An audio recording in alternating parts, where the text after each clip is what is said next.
സൗദിയിൽ വധശിക്ഷയ്ക്ക് വിധിക്കപ്പെട്ട് തടവിൽ കഴിയുന്ന കോഴിക്കോട് ഫറോക്ക് സ്വദേശി അബ്ദുൾ റഹീമിനായി ഇതുവരെ സമാഹരിച്ചത് 18 കോടി രൂപ. പെരുന്നാൾ ദിനത്തിൽ 5 കോടി രൂപയാണ് ലഭിച്ചത്. കേന്ദ്ര സർക്കാരിന്റെ സഹായം അഭ്യർത്ഥിച്ച അബ്ദുൾ റഹീമിന്റെ മാതാവ് ഇന്ന് പ്രധാനമന്ത്രിക്കും വിദേശകാര്യമന്ത്രിക്കും നിവേദനം നൽകും. 4 ദിവസത്തിനുള്ളിൽ ഇനി 16 കോടി രൂപ കൂടി സമാഹരിക്കണം. രാഹുൽ സുരേഷ് കോഴിക്കോട്ട് നിന്നുണ്ട്. രാഹുൽ, ഇന്നലെ ആ ഉമ്മയുടെ അടുത്ത് നിന്ന് രാഹുൽ വിവരങ്ങൾ നൽകിയതാണ്. അപ്പോൾ ഉമ്മ പറഞ്ഞത് എങ്ങനെയെങ്കിലും സഹായിച്ച് എൻ്റെ മകനെ തിരികെ കൊണ്ടുവരണം, 17 വർഷങ്ങൾക്ക് ആയിട്ടുള്ള കാത്തിരിപ്പാണെന്നാണ്. ഇനിയും വേണം 16 കോടി രൂപ. എന്താണ് അവിടുത്തെ ഈ നിയമസഭാ സഹായ വേദിയൊക്കെ പറയുന്നത്? അവർക്ക് പ്രതീക്ഷയുണ്ടോ?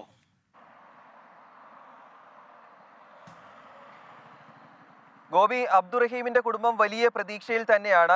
കാരണം ഇന്നലെ മാത്രം 5 കോടി രൂപയാണ് അബ്ദുറഹീമിന്റെ അക്കൗണ്ടിലേക്ക് എത്തിയത്. ഇന്നലെ നമ്മൾ ഉമ്മയുടെ പ്രതികരണം ഉൾപ്പെടെ പ്രക്ഷേപണം ചെയ്തതാണ്. അതിനൊരു ഫലം ഉണ്ടായിരിക്കുന്നു. ഇന്നലെ മാത്രം 5 കോടി, കഴിഞ്ഞ ദിവസം 7 കോടി, അങ്ങനെ കഴിഞ്ഞ 2 ദിവസത്തിനുള്ളിൽ 12 കോടി രൂപയാണ് ലഭിച്ചിട്ടുള്ളത്. ഏറ്റവും ഒടുവിൽ ലഭിക്കുന്ന കണക്കനുസരിച്ച് 18 കോടി 5,53,000 രൂപയാണ് ഈ അക്കൗണ്ടിലേക്ക് എത്തിയിട്ടുള്ളത്. ഇനി ഗോപി സൂചിപ്പിച്ച പോലെ തന്നെ ഇനിയും ഏതാണ്ട് 12 കോടി അധികം രൂപ, 16 കോടിയോളം രൂപ ഇനിയും കണ്ടെത്തേണ്ടിയിരിക്കുന്നു. സുമനസ്സുകൾ സഹായിക്കുമെന്ന പ്രതീക്ഷയിൽ തന്നെയാണ് കുടുംബം ഇപ്പോഴും ഉള്ളത്. ഏപ്രിൽ 16 മുമ്പാണ് ഈ പണം നൽകേണ്ടത്. അതുകൊണ്ട് ഒരു സാവകാശം തേടാനുള്ള ഒരു സാഹചര്യത്തിലേക്ക് കൂടി പോവുകയാണ്. പ്രധാനമന്ത്രിക്ക് ഉൾപ്പെടെ കത്തയക്കാനാണ് നിലവിൽ ഈ സഹായ സംഘത്തിന്റെ തീരുമാനം. അതുമായി ബന്ധപ്പെട്ട നടപടികളിലേക്ക് പോവുകയാണ്.